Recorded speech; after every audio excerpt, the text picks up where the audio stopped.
भाई ऐसे Gurukul YouTube channel को। दोस्तों आज की वीडियो में चलिए समझते हैं यूनिट नंबर 1 को, जिसका नाम है भाई सूचना व संचार प्रौद्योगिकी एक परिचय। ठीक है दोस्तों, जो ये वाला यूनिट है हमारा, ये वाला यूनिट हमारी भाई इस वाली बुक से है, जिसका नाम है भाई BPAG 173। ठीक है दोस्तों, और ये इग्नू का कंटेंट है। खैर चलिए अब समझते हैं दोस्तों आज की यूनिट का पहला टॉपिक। तो आज की वीडियो का हमारा पहला टॉपिक ये है कि सूचना व संचार प्रौद्योगिकी की अवधारणा।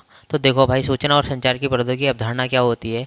तो सूचना व संचार प्रौद्योगिकी यानी ICT यानी इंफॉर्मेशन कम्युनिकेशन टेक्नोलॉजी क्या है, एक व्यापक एक अवधारणा है। कैसे एक ब्रॉड लेवल पर है, जो कि छोटे से गांव से लेकर के एक बड़े से शहर तक इसका आज के समय में यूज बेहतरीन तरीके से होता है। ठीक है, चाहे वो छोटी छोटी जनगणनाएँ हों, छोटी छोटी कुछ भी काम हो, आवेदन पत्र हो। ठीक है, जैसे कि इसमें जैसे कि सूचना के संग्रह हो गया। ठीक है, क्या होता है इसमें सूचना यानी कोई भी इन्फॉर्मेशन है उसको क्या कलेक्ट करके रख लिया। ठीक है, भंडारण हो गया उनका, फिर संस्करण यानी दोबारा से उनको छाप दिया, और उसके बाद में पुनर्प्राप्ति। और संचार के लिए क्या है, सारी की सारी चीज़ें उपयोगी होती हैं। तो तकनीकों को इनमें, इन सारी तकनीकों को इसमें क्या भाई शामिल किया जाता है। तो इसी को हम कहते हैं सूचना प्रौद्योगिकी की अवधारणा। क्या कहते हैं, सूचना व संचार प्रौद्योगिकी की अवधारणा। तो देखो भाई, यह मुख्य रूप से क्या इसमें क्या क्या चीज़ें होती हैं। कंप्यूटर होता है हमारा, इंटरनेट होता है, दूर संचार होता है, सॉफ्टवेयर होता है, नेटवर्किंग होती है, और ये आदि के माध्यम से कार्य करती है। ठीक है, जो ICT है, किन किन चीज़ों की ज़रूरत पड़ती है ICT में, यानी इन्फॉर्मेशन कम्युनिकेशन टेक्नोलॉजी में किन किन चीज़ों की ज़रूरत पड़ती है। हमारे पास पहले कंप्यूटर होना चाहिए, उसके बाद हमारे पास इंटरनेट होना चाहिए, फिर हमारे पास दूर संचार यानी हम दूर किसी को संचार यानी अपनी कम्युनिकेट कर सके। ठीक है, कम्युनिकेट हम कब कर पाएंगे, जब हमारी नेटवर्किंग होगी। और नेटवर्किंग के पहले हमारा क्या है, सॉफ्टवेयर। क्या है भाई, सॉफ्टवेयर, यानी हमारे पास सॉफ्टवेयर भी होना चाहिए, तभी तो जाकर के हम नेटवर्किंग कर सकेंगे, यानी एक दूसरे के साथ में वर्क कर सकेंगे, एक दूसरे के साथ जुड़ सकेंगे। तो आदि माध्यम से ये क्या काम, सारी की सारी चीज़ें काम करती हैं। चलिए दोस्तों, आप समझते हैं कि जो सूचना और प्रौद्योगिकी की जो अवधारणा है, ये तो हमने समझ लिया। चलिए अब समझते हैं इसकी परिभाषा। यानी ICT भय तकनीकी प्रणाली है। जो ICT यानी इंफॉर्मेशन कम्युनिकेशन टेक्नोलॉजी क्या है, एक भय एक प्रणाली है जिसके द्वारा सूचना को डिजिटल रूप में तैयार करते हैं। ठीक है, तैयार करते हैं, संग्रहित करते हैं, प्रसारित करते हैं, और एक दूसरे के साथ में साझा यानी शेयर भी करते हैं। ठीक है दोस्तों, तो इसकी परिभाषा क्या है, ICT क्या है, ICT की एक तकनीकी प्रणाली, कैसा है, एक टेक्नोलॉजी है। क्या है, टेक्नोलॉजी का एक माध्यम है जो कि क्या करते हैं, सूचना यानी जो भी इन्फॉर्मेशन है इसको डिजिटल रूप में व्यक्त कर देता है, तैयार कर देता है, और उसके बाद जो भी डाटा है उसको संग्रहित यानी कलेक्ट कर लिया। देन उसके बाद में क्या करा, उसको प्रसारित कर दिया। प्रसारित करने के बाद में फिर इन्होंने क्या करा, उसको साझा यानी एक जगह से दूसरी जगह भेज दिया, एक जगह से दूसरी जगह शेयर कर दिया। ठीक है दोस्तों, चलिए समझते हैं कि भाई जो ICT है, ICT की भूमिकाएं क्या होती हैं। ICT की भूमिकाएं क्या होती हैं, यानी इन्फॉर्मेशन कम्युनिकेशन टेक्नोलॉजी की क्या भूमिकाएं होती हैं। तो देखो भाई, इसकी क्या शिक्षा में भूमिका होती है। क्या होता है भाई, इसकी शिक्षा में भूमिका होती है। तो शिक्षा में भूमिका कैसे होती है, जैसे कि अभी मैं जो आपकी क्लास ले रहा हूँ, कैसे ले रहा हूँ, ऑनलाइन क्लास ले रहा हूँ। आप अपने घर पे बैठ के मस्त मुझे आराम से सुन पा रहे हो। ठीक है, और आपकी भाई जल्द ही वीडियो जो विजुअल क्लास हैं वो भी जल्दी स्टार्ट होने वाली हैं। ठीक है, थोड़ा फ़ोन वगैरह का इशू चल रहा है जिस वजह से क्वालिटी लो चल रही है। ठीक है दोस्तों, खैर इनको साइड में करते हैं, और बाकी देखो तो और क्या होता है, ऑनलाइन क्लासेस हो गई, और इसके बाद में ई लर्निंग, जैसे कि आप यूट्यूब से क्लास ले लिए। ठीक है, या फिर सोशल मीडिया से जो भी कंटेंट आप कंज्यूम कर रहे हो, तो ये सारी की सारी क्या है, ई लर्निंग का पार्ट है, जहाँ पर हम डिजिटली रूप से चीज़ों को सीख रहे हो। ठीक है, और इन चीज़ों को क्या मिल रहा है, बढ़ावा मिल रहा है। ठीक है, और साथ साथ हमारे यहाँ डिजिटल मटेरियल की भी बात करें तो डिजिटल मटेरियल जैसे कि मैं आपको PDF प्रोवाइड करवा दूंगा। ठीक है, आपको नोट्स मिल जाएंगे। ठीक है, ऐप्स हो गए, तो ये सारी की सारी चीज़ें क्या हैं, डिजिटल मटेरियल का हिस्सा है, जहाँ से आपको चीज़ें मिल जाती हैं, जहाँ से आपकी वैल्यू बढ़ना शुरू हो जाती है। और ICT की शिक्षा में भूमिका एक ये भी है कि यहाँ पर जो डिस्टेंस लर्निंग है, यानी जो इग्नू हो गया, DUSOL हो गया। ठीक है, तो ये सारी की सारी क्या है, डिस्टेंस लर्निंग है, यानी दूरस्थ शिक्षा है। जो बच्चे घर में बैठे हैं, अपने गांव में बैठे हैं, जहाँ पर एक शिक्षक स्वयं जाकर के बच्चों को नहीं पढ़ा सकता है, या कोई भी इन्फॉर्मेशन स्वयं जाकर के, यानी कोई एक बंदा स्वयं जाकर के उन लोगों को नहीं बता सकता है। ठीक है, तो इसने क्या करा है कि टेक्नोलॉजी का यूज़ करके अपनी बात को ग्लोबली कर दिया। क्या कर दिया भाई, ग्लोबली कर दिया। तो ऐसे जो डिस्टेंस लर्निंग है वो सारा हो गया। जैसे कि जो मोदी जी हैं, मोदी जी क्या करते हैं, मन की बात एक कार्यक्रम होता है। ठीक है, मन की बात कार्यक्रम एक होता है जहाँ से बच्चे सीखते हैं, पेरेंट्स सीखते हैं, और उसके बाद में बहुत सारे जो टीवी सिनेमा होते हैं वो भी सारे क्या हैं कि ई लर्निंग का ही पार्ट है, जहाँ से हम कुछ सीख रहे हैं। ठीक है, जैसे कि ओटीटी जो भी प्लेटफॉर्म होते हैं सारे के सारे इसी में आ जाते हैं। चलिए दोस्तों, अब समझते हैं जो आईसीटी है, आईसीटी की संचार में भूमिका यानी क्या कम्युनिकेशन में भूमिका किस तरह से निभाता है। तो जैसे कि ईमेल, आपको अगर अपने फ्रेंड से बात करनी है तो आप उससे क्या ईमेल भेज सकते हो। देन सोशल मीडिया पे आप उससे बात कर सकते हो। सोशल मीडिया मतलब क्या कि जो भी आपका इंस्टाग्राम हो गया, व्हाट्सअप हो गया, स्नैपचैट हो गया, टेलीग्राम हो गया, और भी भाई कई तरह के प्लेटफॉर्म, गूगल मीट हो गया, ठीक है, जूम हो गया, ये इन सब से आप क्या वीडियो कॉल कर सकते हो और एक दूसरे से कांटेक्ट कर सकते हो। ठीक है, एक दूसरे से बातचीत कर सकते हो। और उसके बाद में जो भी ये संचार में भूमिका इसकी इतनी ज़्यादा बेहतरीन है, इतनी ज़्यादा प्रभावी रही है कि हर पल संचार होता रहता है। ठीक है, चाहे वो दिन में हो, रात में हो। कुछ लोग तो क्या करते हैं, अपने बाबू सोना धोना से हमेशा दिन रात बात करते ही रहते हैं। ठीक है दोस्तों, तो ये क्या है, हर पल संचार में भूमिका अपनी निभाता है। ठीक है दोस्तों, और बात करें यहाँ पर आर्थिक विकास में भूमिका आईसीटी की किस प्रकार है, तो जो आर्थिक विकास इस तरह से करता है कि जो हमारा आईसीटी है ये क्या ई कॉमर्स को स्टार्ट करता है। ई कॉमर्स लाइक यहाँ पर जैसे कि शॉपिंग हो गया, शॉपिंग हम कहाँ पर करते हैं भाई, फ्लिपकार्ट हो गया, अमेज़ॉन हो गया, मीशो हो गया, शॉपी ऐप हो गया, यानी बहुत सारे ऐसे ऐप हैं जो कि हमें क्या करवाते हैं, शॉपिंग करवाते हैं। तो यहाँ से क्या जो आर्थिक क्रियाएं हैं इनको भी बढ़ावा मिल रहा है। और आर्थिक क्रियाओं के अंतर्गत हमारा आता है भाई डिजिटल पेमेंट। अगर आपने कोई भी सामान खरीदा उसका आप घर बैठे किसी के पास भी पैसे भेज सकते हैं। ठीक है, आर्थिक रूप से कोई भी संकट अगर आया है तो वहाँ पर पैसे भेज दो। ठीक है, बैंकिंग सिस्टम आपके हाथ में आज के समय में आ चुका है। अगर पासबुक अगर प्रिंट करवानी पहले होती थी तो आपको पहले लंबी लाइन लगानी पड़ती थी बैंक में जाकर के, लेकिन आज के समय में ऐसा बिल्कुल नहीं है। आप किसी भी बैंकिंग ऐप में जाओगे तो वहाँ पर आपको मिल जाएगा ई पासबुक का। ठीक है, ई पासबुक का यानी इलेक्ट्रॉनिक पासबुक, जहाँ से आपको जो भी सारी की सारी चीज़ें एक पीडीएफ के फॉर्म में मिल जाएंगी। तो यहाँ पर जो भी बैंकिंग सिस्टम है सारा का सारा हर एक बंदे का उसके हाथ में है। ठीक है दोस्तों, और साथ साथ यहाँ पर क्या हुआ कि रोज़गार के नए अवसर, जैसे कि जो अभी आर्टिफिशियल इंटेलिजेंस आया है यानी एआई आया है। ठीक है, आर्टिफिशियल जो इंटेलिजेंस आया है यानी कृत्रिम बुद्धि जो आई है, अब इसने क्या है लोगों के लिए नए नए अवसर दे दिए। नए नए अवसर की बात करें तो यहाँ पर बहुत सारी चीज़ें हमें देखने को मिलती हैं, जैसे कि लोगों ने यहाँ से अपना स्क्रिप्ट लिखना सीखा। ठीक है, डिजाइनिंग करना सीखा, बहुत सारी चीज़ें हैं जो कि एआई के थ्रू आसान हो जाती हैं। ठीक है दोस्तों, और बात करें यहाँ पर प्रशासन में भूमिका, यानी जो हमारे बुक का नाम है प्रशासन यानी ई शासन यानी इलेक्ट्रॉनिक शासन। आज के समय में जो सरकारें हैं वो क्या कर रही हैं भाई, ई शासन कर रही हैं। क्या कर रही हैं, ई शासन कर रही है, यानी जहाँ पर वो एक कोने में बैठे हुए हैं और वहीं से पूरे में क्या कर रहे हैं, निगरानी कर रहे हैं। जैसे कि आपने अपने स्कूल में देखा होगा कि प्रिंसिपल साहब के रूम में एक बड़ी सी टीवी लगी होती थी और सारी क्लासों के कैमरे, ठीक है, उनकी टीवी में शो होते थे। ठीक है, जहाँ से वो आपके कारतूत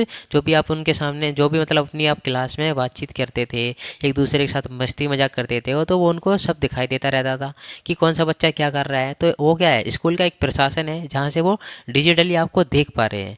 ठीक है, तो प्रशासन में भी इसकी क्या भूमिका होती है, सेम भाई इस तरह से जो हमारे आसपास जो मोहल्ला है, ठीक है, आसपास की जो गलियां हैं वहाँ पर देखा होगा आप लोगों ने निगम पार्षद ने कैमरे लगवाए होंगे या फिर विधायक ने कैमरे लगवाए होंगे, जहाँ पर वो क्या करते हैं कि और उसके अंदर कुछ जो वहाँ का जो थाना प्रभावी होता है वो भी वहाँ पर कैमरे लगवाते थे, जहाँ कि वो आपके ऊपर जो भी आपके ऊपर क्या नज़र रख सकें और उसके अंदर जो भी चोरी वगैरह होती है इन ऐसे केसों को कम कर सकें।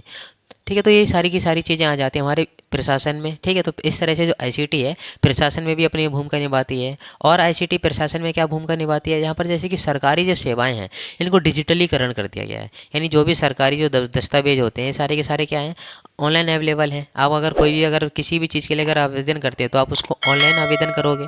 और उसके बाद में क्या, आप अगर प्रमाण पत्र अगर चाहिए, ठीक है, जैसे कि प्रमाण पत्र हो गया, आधार कार्ड हो गया, पैन कार्ड हो गया, ड्राइविंग लाइसेंस हो गया, ये सारी की सारी चीज़ें आज के समय में क्या है पीडीएफ में या फिर ऑनलाइन फॉर्म में हर जगह अवेलेबल हो जाती हैं। ठीक है, डिजी लॉकर पर। ठीक है दोस्तों, और इसके बाद इतनी इनकी सर्विस इतनी अच्छी हो चुकी है कि आज के समय में जो भी मैक्सिमम काम होते हैं सारे के सारे लगभग लगभग ऑनलाइन ही होते हैं, लेकिन कुछ काम ऐसे होते हैं जो कि मैनुअली होते हैं। ठीक है, बाकी तो सारा भाई आज के समय में आईसीटी के द्वारा ही होता है। ठीक है, और हम बात करें भाई इसमें प्रशासन में भूमिका आईसीटी क्या है, तो यहाँ पर क्या ट्रांसपेरेंटी है और करप्शन में कमी देखने को मिलती है। जैसे कि जब पहले के समय में क्या कि करप्शन पहले थोड़ा हाई हो जाता था, आज के समय में क्या है कि वहाँ पर निगरानी है।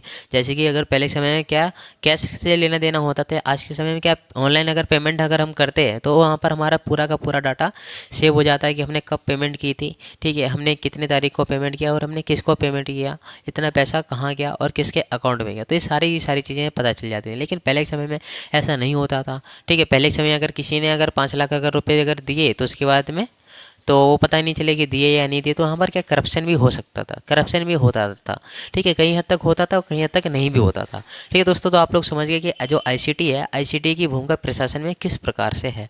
चलिए दोस्तों, आप समझते हैं कि जो आईसीटी है, यानी जो इन्फॉर्मेशन जो कम्युनिकेशन टेक्नोलॉजी है, ये अपनी स्वास्थ्य में भूमिका कैसे निभाती है। यानी जो स्वास्थ्य, यानी जो मेडिकल सेक्टर है, इसमें जो अपना किस प्रकार से अपनी सुविधाएं प्रोवाइड करती है आईसीटी। तो यहाँ पर क्या है, टेली मेडिसिन और ऑनलाइन ट्रीटमेंट।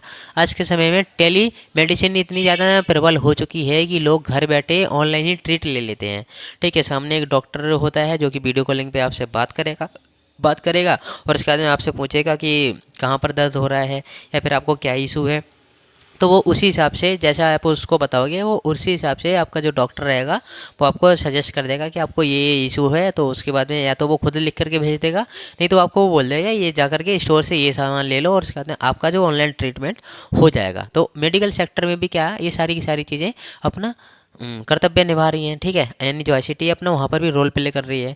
और क्या होता है, जैसे कि जो हॉस्पिटल है, हॉस्पिटल में बहुत सारे मरीज आते हैं, यानी पेशेंट आते हैं। अब हर एक पेशेंट का क्या एक अपना एक अलग बायोडाटा होता है, ठीक है, उसका, ठीक है, उसके पूरे वो कहाँ से आया है, सारी की सारी चीज़ें, लगभग 3-4 पेज तो मिनिमम हो ही जाते हैं। तो ये सारी की चीज़ें अगर मैनुअली अगर करें, और बहुत सारे यहाँ पर क्या कागज़ों का भी बर्बादी होगा, तो ये सारी की सारी क्या आईसीटी सारी की सारी चीज़ें संभाल लेती है। कंप्यूटर के थ्रू ये सारी की सारी चीज़ें समझ जाती हैं। तो उसके बाद में कुछ होता ही नहीं है, बस एक क्लिक करना है, फलाने व्यक्ति का नाम डालना है और उसकी मम्मी का या पापा का नाम डालना है, तो पूरी उसकी रिकॉर्ड आ जाती है। हाँ, कि इस मरीज़ का ये रिकॉर्ड है, इसको ये बीमारी हुई थी और ये हमारे हॉस्पिटल में आया था या नहीं आया था, A to Z इन्फॉर्मेशन उसकी मरीज़ को मिल जाती है। तो जो आईसीटी है, आईसीटी देखो कितना अच्छा काम कर रही है, ठीक है दोस्तों। तो आईसीटी जितना अच्छा काम कर रही है, साथ साथ अभी इसके गलत इम्पैक्ट भी पड़ते हैं सोसाइटी पे, तो वो भी मैं अभी आपको बताऊंगा। क्योंकि आपके एग्जाम में, ठीक है, बहुत तरह के क्वेश्चन आते हैं। अगर इस तरह का भी क्वेश्चन अगर आ जाए कि आईसीटी का ये हमारे जीवन में यूज़ क्या है और आईसीटी से हमारे जीवन में क्या प्रभाव पड़ा है, तो ठीक है, तो आपको मैं ये भी क्लियर करवा दूंगा अभी। तो खैर चलो, अभी ये समझते हैं कि यहाँ पर क्या है, स्वास्थ्य के क्षेत्र में भूमिका क्या है आईसीटी की। तो स्वास्थ्य सेवाएं हैं, ठीक है, इनकी क्या है, पहुँच बढ़ा दी गई है। क्या बढ़ा दी गई है, इनकी पहुँच बढ़ा दी गई है। क्योंकि आज के समय में क्या, जो जैसे एक गोली है, ठीक है, यानी एक टैबलेट आती है पैरासीटामोल। कौन सी आती है भाई, पैरासीटामोल, यानी पीसीएम जो टैबलेट है हर जगह अवेलेबल है, और लोगों को इतनी ज़्यादा उसकी नॉलेज हो चुकी है। कहाँ से हुई है, आईसीटी के थ्रू हुई है, ठीक है, कहाँ से हुई है, आईसीटी के थ्रू हुई है। और भाई चलते हैं, अब समझते हैं कि जो सामाजिक विकास में आईसीटी ने अपनी भूमिका किस प्रकार से निभाई है। तो लोगों ने जो आईसीटी है, आईसीटी ने क्या करा है, लोगों को जागरूक कराया है, ठीक है। आईसीटी ने क्या किया है, लोगों को जागरूक भी किया है। यानी जो इन्फॉर्मेशन कम्युनिकेशन टेक्नोलॉजी है, ये क्या करती है, लोगों को जागरूक करती है। जैसे कि टीवी के थ्रू, ठीक है, यानी जो टेलीविज़न है उसके थ्रू, या फिर एडवर्टाइजमेंट यानी विज्ञापन जो होते हैं उनके थ्रू। पहले के समय में क्या पर्चा जा करके चिपकाना पड़ता था, लेकिन आज के समय में क्या है कि आज के समय में क्या इतना आसान हो चुका है कि बस एक बार ऐड वगैरह रन करवाना है और उसके अंदर लाखों करोड़ों लोग उसको देखते हैं और उससे प्रेरित हो जाते हैं और उससे जुड़ जाते हैं और उससे अवेयर भी हो जाते हैं, ठीक है दोस्तों। और जो आईसीटी ने क्या करा है समाज के लिए, यहाँ पर इसने सूचना की समान पहुँच। पहले के समय में क्या होता था, जो अच्छे लोग होते थे, यानी सोसाइटी जिनको अच्छा समझती थी, उनके पास तो सही इन्फॉर्मेशन चली गई और पहले इन्फॉर्मेशन चली गई। लेकिन और उसके बाद में जो पहले के समय में क्या होता था, जो अच्छे लोग होते थे, जो सोसाइटी जिनको अच्छा मानती थी, उनके पास तो सही इन्फॉर्मेशन पहुंच गई और जल्दी इन्फॉर्मेशन पहुंच गई। लेकिन जो समाज का पिछड़ा वर्ग होता था, वो भी तो समाज का कहीं ना कहीं हिस्सा है, ठीक है, वो भी तो समाज का हिस्सा है। अब उसको बाहर तो बिल्कुल नहीं निकाल देंगे। तो ऐसे लोगों को जो भी सूचनाएं थी, जो भी गवर्नमेंट ने नई नई योजनाएं बना करके भेजी हैं, ठीक है, अब इनका यूज ही नहीं हो रहा था, ठीक है। तो उसके बाद तब जा करके इशू देखने को मिला। तो आईसीटी जब आई, आईसीटी के थ्रू क्या हुआ कि सूचना की और समान पहुंच होने लगी, ठीक है। तो यहाँ पर ये सब भी फायदा हो रहा है किसका, आईसीटी की बदौलत, ठीक है, किसका, समाज के व्यक्तियों का। और क्या हुआ है, डिजिटल समावेशन, डिजिटल रूप से सब पूरा का पूरा समाज क्या है, कनेक्ट है, क्या है, कनेक्ट है। अब जैसे कि अगर दूसरे के अगर अपने मामा के घर नहीं जा सकते, तो मामा को सीधा एक कॉल कर दो या फिर मैसेज कर दो कि मामा जी आज मैं नहीं आ सकता। पहले के समय में क्या होता था कि मुझे बताना जाना पड़ेगा, ठीक है, आपको बताने के आना पड़ेगा कि मामा जी मैं नहीं आ पाऊंगा, खाना मत बनाना मेरे लिए, ठीक। आज के समय में क्या, बस एक कॉल घुमानी है और मामा जी को बोलना है, मामा जी मैं आपके घर नहीं आ पाऊंगा, मुझे ये कंडीशन हो चुकी है, ठीक है दोस्तों। तो ये क्या है, डिजिटली रूप से समावेशन हो चुका है, यानी सभी लोग क्या है, इंक्लूजन में जुड़े हुए हैं, ठीक है, डिजिटली इंक्लूजन जुड़ा हुआ है, ठीक है दोस्तों। और चलिए समझते हैं जो आईसीटी है, आईसीटी जो है यानी इंफॉर्मेशन कम्युनिकेशन टेक्नोलॉजी है, ये आपके मनोरंजन में किस प्रकार से भूमिका निभाती है। तो जो ऑनलाइन गेम होते हैं, ठीक है, ऑनलाइन गेम जैसे कि बीजीएमआई हो गया, फ्री फायर हो गया, पबजी वगैरह, ये बहुत पहले इंडिया में आया था, अब तो खैर बैन कर दिया है, या फॉर माइनक्राफ्ट हो गया, या बहुत सारे जो भी गेम हैं, ठीक है, जो कि लोग खेलते हैं। तो इनसे क्या होता है, लोगों का मनोरंजन होता है। तो आईसीटी क्या है, मनोरंजन का एक जरिया भी है, एक मनोरंजन का एक साधन है, एक रिसोर्स है। और उसके बाद में जो आईसीटी है आपको मूवी देखने के लिए प्रेरित करता है। आपको आईसीटी के थ्रू आप मूवी देख सकते हो, watching the movie by ICT. और उसके बाद में म्यूजिक, ठीक है, म्यूजिक वगैरह सुन सकते हो, OTT platform and social media etc, ठीक है, ये इस तरह के ऐप होते हैं जो कि आपके लिए मनोरंजन के लिए होते हैं, जैसे कि नेटफ्लिक्स हो गया, ठीक है, एमएक्स प्लेयर हो गया, या फिर अमेजोन प्राइम हो गया। ये सारी की सारी चीज़ें क्या है, ओटीटी प्लेटफॉर्म है। ओटीटी प्लेटफॉर्म में तो यहाँ पर क्या है, जो भी कंटेंट मिलता है कैसा, इसके लिए आपको सब्सक्रिप्शन लेना पड़ता है, जिनके थ्रू आपका मनोरंजन वगैरह होता है। एक अभी आया था कोको एफएम टीवी, ठीक है, ये सारी की सारी चीज़ें क्या है, मनोरंजन का एक जरिया है। ठीक है दोस्तों, अब चले से समझते हैं जो आईसीटी है, आईसीटी का कृषि में क्या रोल है, यानी आईसीटी का कृषि में क्या रोल है। तो आईसीटी ने क्या करा है, किसानों को मौसम और बाजार की इन्फॉर्मेशन देना शुरू कर दिया। पहले एक समय में किसान किसान चिंताग्रस्त रहता था कि पता नहीं सडनली कौन सा मौसम हो जाएगा।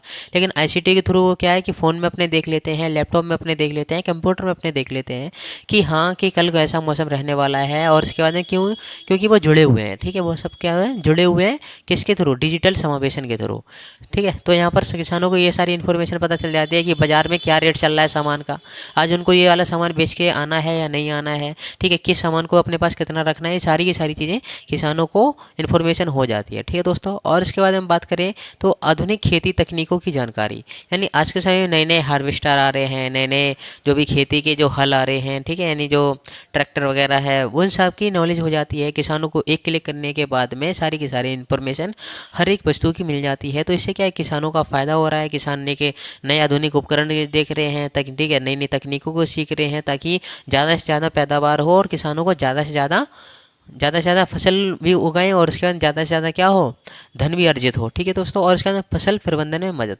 पहले के समय में क्या बहुत ज़्यादा दिक्कत होती थी, लेकिन आज के समय में क्या है, फसल को मैनेज करना आसान हो गया है, ठीक है, बाय किसके, आईसीटी के थ्रू।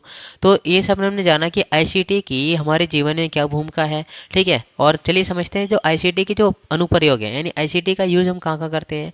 यही सारे यूज हैं जो कि इसकी जो हमने अभी बात करी भूमिका, तो यही है कि भाई शिक्षा में इसका यूज होता है। चलिए रिकैप कर लेते हैं सारा, ठीक है। आईसीटी का कहाँ प्रयोग होता है, शिक्षा में यूज होता है, आपको पता ही है, ऑनलाइन क्लासेस, ई लर्निंग हो गया, ठीक है, पीडीएफ के थ्रू आप लोग पढ़ लेते हो। स्वास्थ्य सेवाओं में हमने बात करी थी, तो स्वास्थ्य सेवा में ऑनलाइन आप ट्रीटमेंट वगैरह ले सकते हो, ठीक है, जो पेशेंट के रिकॉर्ड होते हैं, ये सारी की सारी चीज़ें आप लोगों को अभी मैंने पढ़ाई है। और इसके अंदर बैंकिंग एंड फाइनेंस के बारे में आप जान सकते हो, और उसके बाद कुछ भी चीज़ ऑनलाइन ले सकते हो, ठीक है, ऑनलाइन ऑफलाइन खरीद भी सकते हो। और साथ साथ व्यापार, प्रशासन, कृषि, परिवहन, यानी ट्रांसपोर्टेशन में भी आपके लिए क्या है, सहायक है। पहले के समय में क्या आपको लंबी लाइन लगानी पड़ती थी, कोई भी ट्रेन में एक डिब्बा बुक करने के लिए, यानी सीट बुक करने के लिए, या फिर कुछ कहीं पर भी जाने से पहले लाइन लगानी पड़ती थी। लेकिन आज के समय में क्या है कि आप घर बैठे ही ये सारी की सारी चीज़ें खुद ही कर सकते हो। तो इसी के साथ ये वाला जो आपका चैप्टर है फाइनली पूरा कंप्लीट हो जाता है। दोस्तों वीडियो अच्छी लगी हो तो वीडियो को लाइक, शेयर, चैनल को सब्सक्राइब जरूर कर देना। चलिए मिलते हैं हम इसके नेक्स्ट यूनिट में, तब तक के लिए भाई जय हिंद, वंदे मातरम।